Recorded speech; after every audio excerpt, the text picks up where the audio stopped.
Emma felt the danger before she even saw his face. The train rattled through the Kansas plains, sun burning through the windows, and a heavy boot suddenly hooked the leg of her seat as if to claim it. She looked up and saw him. Frank Daly. A man with a grin that felt like a hand on her throat. He leaned closer as the train rocked. His breath smelled of whiskey and dust. "So you traveling alone?" "Sweetheart." Emma tightened her grip on her travel satchel. "Please keep your distance." Frank chuckled softly as if her fear entertained him. "I like the shy ones. Makes the surprise sweeter." Passengers around them pretended not to hear. He placed his hand on the bench, just inches from her thigh. "You got a name, or should I call you mine?" Emma forced herself to look away, eyes fixed on the passing fields, trying to breathe. She had come here for a marriage contract, a fresh start, a chance to belong. Not this. Frank leaned even closer. "You know what men around here like," she whispered. "Please stop." Frank laughed again. "I asked you a question, darling. You gonna answer?" Emma stood up fast, trying to slip past him.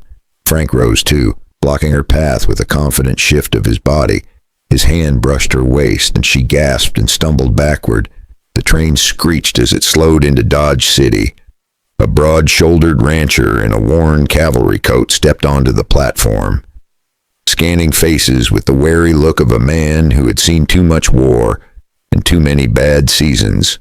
Cole Turner. His hands bore the scars of Gettysburg and bad winters alike. Emma had never seen him, yet somehow knew it was him. Frank followed her off the train and noticed where she was looking. His smile twisted. "Well now, you must be the little bride," he ordered.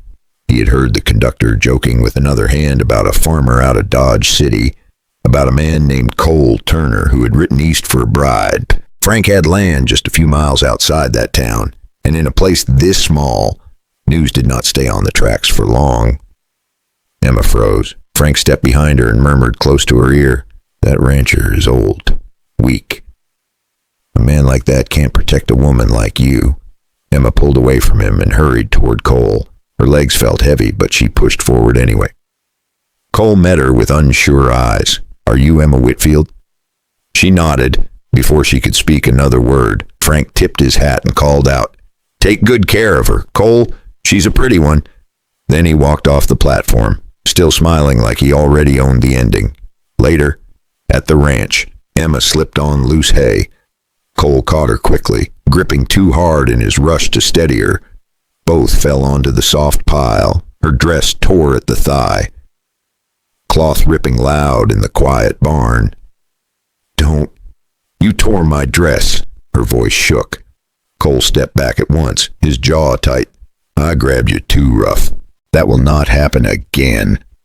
Lying there in the hay, Emma realized one hard truth. Out here, a woman either found the right man to stand in front of her, or she learned to stand alone. You ever wonder what kind of man you would trust to stand in front of you out there? Emma did not sleep well that first night at the ranch. Every sound felt louder in the dark. The hoot of an owl, the creak of an old board, even the whisper of the wind seemed too close.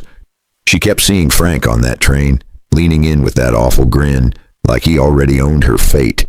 Then she saw Cole in the barn, wide-eyed and ashamed as he backed away from her torn dress. Two men, two very different kinds of fear. The morning sun warmed the yard, but Emma still felt the chill from the night before. Cole waited on the porch with 2 tin cups of coffee. He did not look at her right away. He just held the second cup out like a peace offering. His voice was low and soft. "Emma, I am sorry about yesterday, but I should have been more careful." She nodded once. "I know you did not mean to scare me." Cole looked relieved, but not fully. Men like him carried guilt the way other folks carried dust on their boots. Once it settled, it never fully left. He showed her around the ranch, step by step, speaking gently, pausing often like he did not want to overwhelm her. The open field stretched forever, golden in the morning light. The cattle grazed near the fence. It was peaceful in a way Emma had never known. Still, she felt a strange tension in the air, as if something unwanted lingered close. That feeling proved right. Frank rode up just before noon. smiling like he had been invited. His ranch sat over the far ridge, close enough that he could see coals smoke on a clear day. He had run cattle along this valley for years, and he liked to think every fence post around here owed him something. He tipped his hat at Emma with the same hungry eyes she had seen on the train. "Morning, sweetheart. Hope the ranch is treating you kindly." Emma stepped back without thinking. Cole noticed. His jaw tightened. "Say what you came to say, Frank. Then ride on." Frank shrugged. "Maybe I am just checking on my new neighbor. Maybe I am checking on your future bride. A man never knows what might happen out here."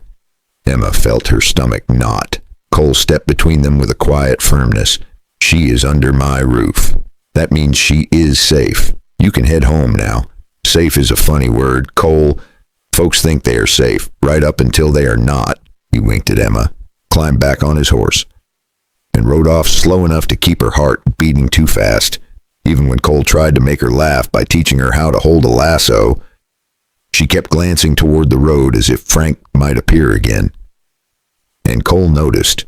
He watched her in the quiet way older men do when they care more than they know how to sow. Frank had ridden off, but his dust still hung in the air. Emma did not know when he would be back, only that men like him almost never stayed gone. The question was not if Frank would cross her path again, it was how bad it would be when he did.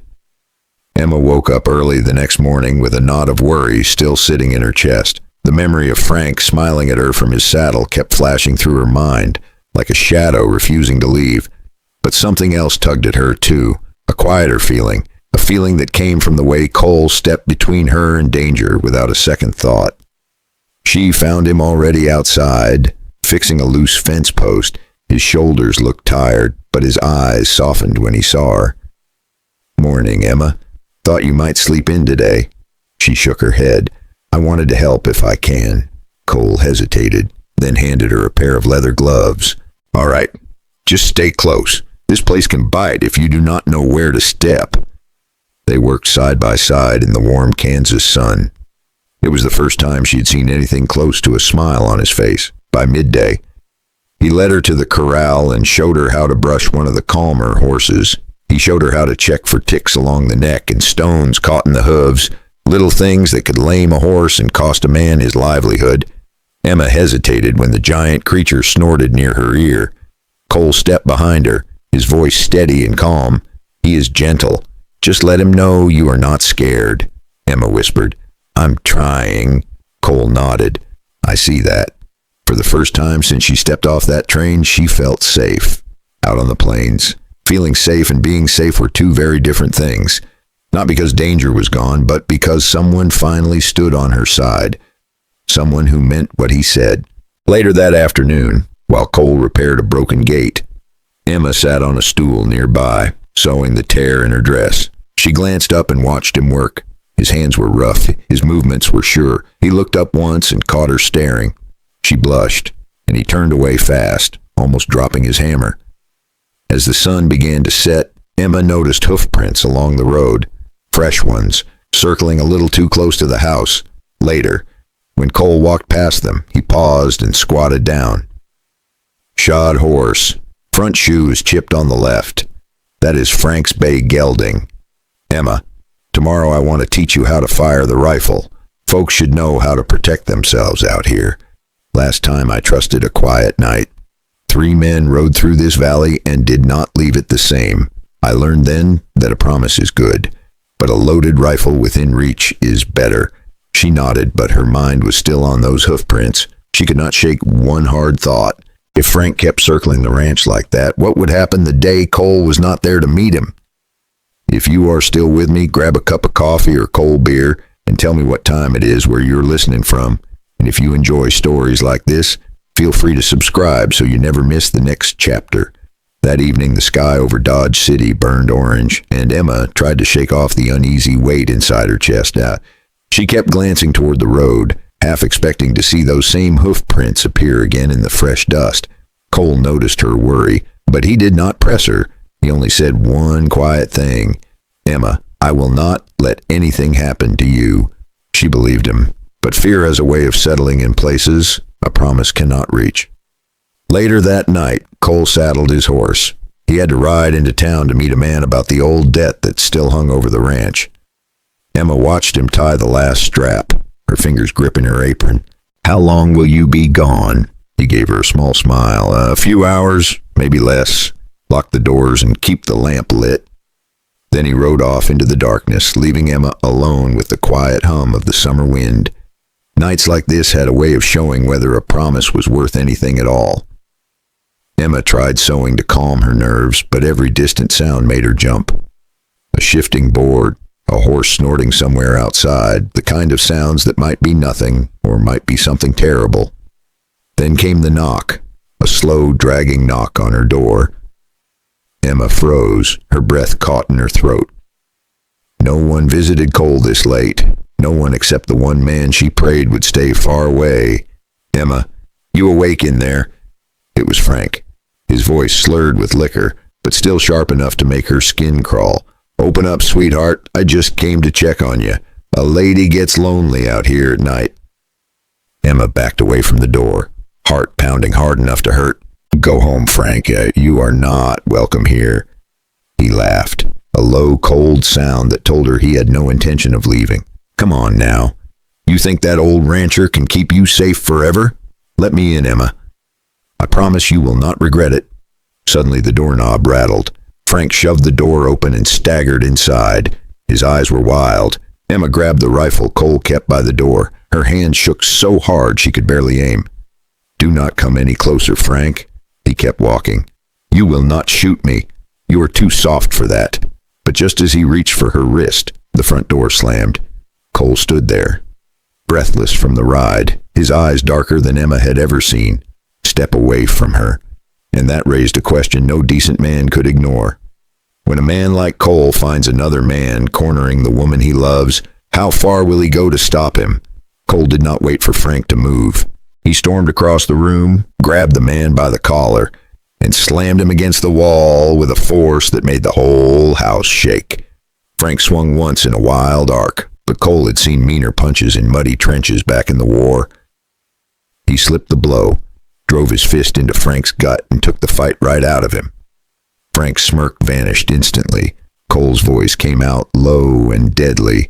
"If you ever come near her again, I will bury you myself." Frank's face twisted, half fear, half drunken anger, but Cole did not let him breathe long enough to argue. He dragged him out of the house, shoved him into the dirt, and pointed straight at the dark road. "Get out of here and do not ever look back. You show your face here again, and I will let the sheriff hear every story I know about you and other folks' cattle." Frank scrambled to his horse and rode off into the night, leaving nothing behind but the sour scent of whiskey and dust. The next morning, Cole rode into Dodge City and had quiet words with the sheriff. Word spread fast in a small town, and before the week was out, Frank knew he was being watched. After that, he kept a wide stretch of prairie between himself and the Turner Ranch. When the yard grew silent again, Cole stepped back into the house. He looked at Emma with an expression she had not seen before. Not fear, not shame, just worry, he whispered. "I'm sorry, Emma. I should have been here sooner." Emma set the rifle down and shook her head slowly. "You came when it mattered." Over the next few days, Emma noticed something shift inside her. She had seen two kinds of men in this world, men who took what they wanted, and men who protected what they loved. Cole was the second kind, even if he never said the word love out loud. He showed it in the way he fixed the windows, checked the locks, and always made sure she walked beside him, not behind. Weeks later, Cole asked her to meet him behind the barn. The evening sun lit the field like gold. He held out the dress she had been sewing, the same one that tore on that first day. "I ain't much with a needle, but I fixed what I broke," he said softly. It was not perfect. The stitches were uneven, but Emma touched the fabric and felt her eyes warm. A man who worked this hard to fix what he had torn was a man she could trust to keep working. Even when life pulled at the seams, Cole took a breath.